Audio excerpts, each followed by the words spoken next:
দর্শক, ৫ দফা দাবিতে ৭ কলেজের শিক্ষার্থীদের বিক্ষোভের খবর রাখছেন আমাদের সহকর্মী সৈকত সাদিক। তিনি আবারও আমাদের সাথে যুক্ত হচ্ছেন।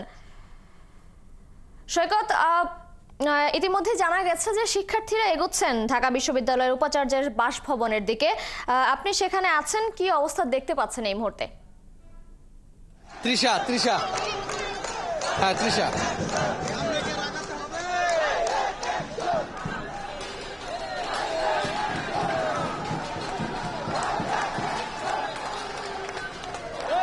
এই ঢাকা কলেজে এই ৭ কলেজের শিক্ষার্থী যারা সন্ধ্যাবেলা রাজধানীর সায়েন্স ল্যাবে অবস্থান কর্মসূচি নিয়েছিল এবং দীর্ঘ ৪ ঘন্টা সেখানে অবস্থান কর্মসূচি পালন করেছিলেন, তারা কিন্তু বলেছিল যে ঢাকা বিশ্ববিদ্যালয়ের প্রভিসি ডক্টর মামুন হোসেন যদি ক্ষমা না চান তাহলে তাকে তার বাসাও ঘেরাও করা হবে। সেই কর্মসূচি ঘোষণা দিয়েই কিন্তু ওই ঢাকা বিশ্ববিদ্যালয়ের যেটা নীলক্ষেতের এলাকার যে প্রবেশপথটা, সেখানে কিন্তু ঢাকা কলেজের থেকে প্রায় কয়েকশো শিক্ষার্থী কিন্তু এখানে এসেছেন এবং এই ঢাকা কলেজের এই যে ঢাকা বিশ্ববিদ্যালয়ের যে এই প্রবেশদ্বার, সেই প্রবেশদ্বারের সামনে তারা এখানে অবস্থান করছেন এবং তারা বারবার বলছিলেন যে বিকেলে যখন ৭ কলেজের প্রতিনিধিরা ঢাকা বিশ্ববিদ্যালয়ের প্রভিসি ডক্টর মামুন হোসেনের সাথে দেখা করতে যান, তাদের যে ৫ দফার যে দাবির অগ্রগতি সম্পর্কে জানতে যান, তখন ডক্টর মামুন হোসেন তাদের সাথে অসদাচরণ করেছিলেন। তারই প্রেক্ষিতে কিন্তু তারা ৪ ঘন্টা ঢাকা রাজধানীর সায়েন্স ল্যাবরেটরির মোড়ে তারা কিন্তু অবস্থান করেছিলেন এবং তারা কিন্তু রাত ১০টার পর জানিয়েছিলেন যে তাদের দাবি এক দফা দাবি যদি না মানা হয়, ৫ দফা ছাড়াও ডক্টর মামুন হোসেন যাতে কোনো তাদের কাছে ক্ষমা না চান তাহলে কিন্তু তারা তার বাসা ঘেরাও করবেন। সেই অনুযায়ী কিন্তু ঢাকা কলেজ থেকে শত শত শিক্ষার্থী এই ঢাকা বিশ্ববিদ্যালয়ের যে পশ্চিম পাশের যে প্রবেশদ্বার, এই প্রবেশদ্বারের সামনে ঢাকা কলেজের কয়েকশো শিক্ষার্থী কিন্তু এখানে অবস্থান করছেন এবং তারা কিন্তু এখন মিছিল করছেন ঢাকা বিশ্ববিদ্যালয়ের যে প্রভিসি ডক্টর মামুন হোসেন তার প্রতিবাদে, তার বিরুদ্ধে কিন্তু তারা মিছিল স্লোগানে অব্যাহত রেখেছেন। আমি দেখাচ্ছি যে ঢাকা কলেজের কয়েকশো শিক্ষার্থী কিন্তু এখন এই ঢাকা বিশ্ববিদ্যালয়ের যে নীলক্ষেতের পাশে যে প্রবেশদ্বার গেট, সেই গেটের সামনে তারা অবস্থান করছে। তারা ঢাকা বিশ্ববিদ্যালয়ের ভিতরে প্রবেশ করেননি, তারা বারবার বলছে তারা ঢাকা বিশ্ববিদ্যালয়ের ক্যাম্পাসের ভিতরে প্রবেশ করবেন না, তারা ক্যাম্পাসের বাইরে প্রবেশদ্বারেই তারা প্রবেশ করবে এবং এখানে একটা মুখোমুখি অবস্থান কিন্তু এখানে একটু আছে। এখানে কিন্তু ঢাকা কলেজের শিক্ষার্থী আর ওই দূরে ঢাকা বিশ্ববিদ্যালয়ের শিক্ষার্থী কিন্তু মুখামুখি একটা অবস্থানে আছে। যেহেতু শিক্ষার্থীরা তারা বাইরে অবস্থান করছে, ঢাকা কলেজের শিক্ষার্থীরা তারা বাইরে অবস্থান করছে এবং তারা বলছেন যে ৭ কলেজের যে ৫ দফার দাবি, তাদের মূল দাবি যে এই কলেজের যে ভর্তি পরীক্ষায় ৭ কলেজের যে ভর্তি পরীক্ষায়, সেই ভর্তি পরীক্ষায় যাতে কোটা প্রথা বাতিল করা হয় এবং প্রত্যেকটা কলেজের যে পরিমাণ আসন রয়েছে ভর্তির আসন, সেই অনুযায়ী যাতে শিক্ষার্থী ভর্তি করা হয়। শিক্ষক এবং শিক্ষার্থীর যে অনুপাত, সেই অনুপাতের বেশি যাতে না ভর্তি করা হয়, সেই বিষয়টা কিন্তু তারা জোর দিয়েছেন।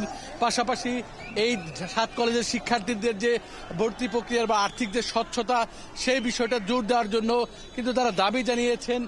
এবং এই মুহূর্তে ঢাকা বিশ্ববিদ্যালয়ের যে কাঁটাবন বা নীলক্ষেতের যে প্রবেশপথ, এখানে আইন শৃঙ্খলা বাহিনীর সদস্যরাও এসেছেন।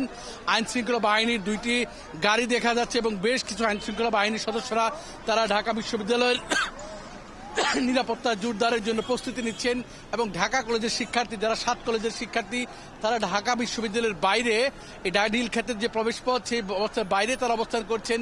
যদিও ঢাকা বিশ্ববিদ্যালয়ের ভিতরে শিক্ষার্থী তারাও ভিতরে রয়েছেন এফ রহমান হলের কিছুটা সামনে। সব মিলে বলা চলে যদিও সেই ধরনের একটা বড় ধরনের উত্তেজনা না থাকলেও কিন্তু আজকে এই ৭ কলেজের শিক্ষার্থী তাদের যে ৫ দফার দাবি, সেই দাবি নিয়ে কিন্তু ৪ ঘন্টা নীলক্ষেতে যে অবস্থান কর্মসূচি পালন করেছিলেন, সেইখান থেকে সরে এসে তারা যে ঘোষণা দিয়েছিলেন যে রাতেই তারা ঢাকা বিশ্ববিদ্যালয়ের প্রভিসি ডক্টর মামুন হোসেনের বাসা ঘেরাও করতে যাবেন, সেই ঘোষণা অনুযায়ী কিন্তু ঢাকা কলেজ থেকে কয়েকশো শিক্ষার্থী ঢাকা বিশ্ববিদ্যালয়ের প্রবেশদ্বার যে নীলক্ষেত এলাকার যে প্রবেশদ্বারটি রয়েছে এফ রহমান হল সংলগ্ন, সেই প্রবেশদ্বারের বাইরে ঢাকা কলেজের শিক্ষার্থীরা অবস্থান করছে। এরই মধ্যে কিন্তু আইন শৃঙ্খলা বাহিনীর সদস্য, বিশেষ করে পুলিশ তারা কিন্তু ঢাকা বিশ্ববিদ্যালয়ের নিরাপত্তা জোরদারের জন্য কিন্তু সব পুলিশ তারা কিন্তু হেলমেট সহ তাদের অন্যান্য যে আনুষঙ্গিক ড্রেস নিরাপত্তা সেগুলো নিয়ে কিন্তু তারা অবস্থান করেছেন। তারা এসেছেন, 2 গাড়ি আইন শৃঙ্খলা বাহিনীর সদস্য এসেছেন। সব মিলে পুরো এলাকাটা এক ধরনের উত্তেজনা বিরাজ করছে। যদিও এলাকার যান চলাচল অনেকটা কমে আছে, যেহেতু বিকেল থেকেই ঢাকা বিশ্ববিদ্যালয়ে নীলক্ষেত, ধানমন্ডি, গ্রিন রুট সহ পুরো এলাকায় যেহেতু যানজট ছিল, যান চলাচল কিছুটা কম ছিল। তো তৃষা, এখন পর্যন্ত যে অবস্থানটা দেখা যাচ্ছে এই অবস্থান এখানে কিন্তু এক ধরনের একটা মুখোমুখি অবস্থান। যদিও এই কর্মসূচিটা আমরা আগে বলেছিলাম যে আজকে 7 কলেজের শিক্ষার্থীদের এই কর্মসূচিটা পূর্ব ঘোষিত কোনো কর্মসূচি ছিল না। 7 কলেজের শিক্ষার্থীরা তারা আজকে বিকেলে গিয়েছিলেন প্রতিনিধিরা ঢাকা বিশ্ববিদ্যালয়ের প্রভিসি ডক্টর মামুন হোসেনের কাছে দেখা করতে, এবং তারা জানতে চেয়েছিলেন যে তাদের যে 7 কলেজের শিক্ষার্থীর যে 5 দফার দাবি, সেই দাবির অগ্রগতি কতটুকু, সেই বিষয়টি নিয়ে কিন্তু তারা দেখা করতে গিয়েছিলেন। তখন নাকি ঢাকা বিশ্ববিদ্যালয়ের প্রভিসি ডক্টর মামুন হোসেন তিনি এই প্রতিনিধির সাথে অসদাচরণ করেছেন প্রতিনিধির সাথে।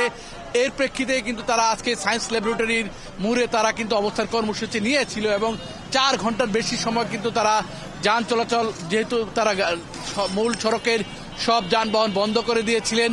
এবং এই মুহূর্তে আমরা আছি ঢাকা বিশ্ববিদ্যালয়ের নীলক্ষেতের যে প্রবেশদ্বার সেই এলাকা অবস্থান করছি, এবং এই ঢাকা কলেজের শিক্ষার্থীরা যাতে বিশ্ববিদ্যালয়ের ভিতরে যাতে প্রবেশ করতে না পারে। সৈকত, আপনাকে ধন্যবাদ, আপনি থাকবেন সেখানে। আমরা পরবর্তীতে আবারও আপডেটের জন্য আপনার সাথে যুক্ত হব।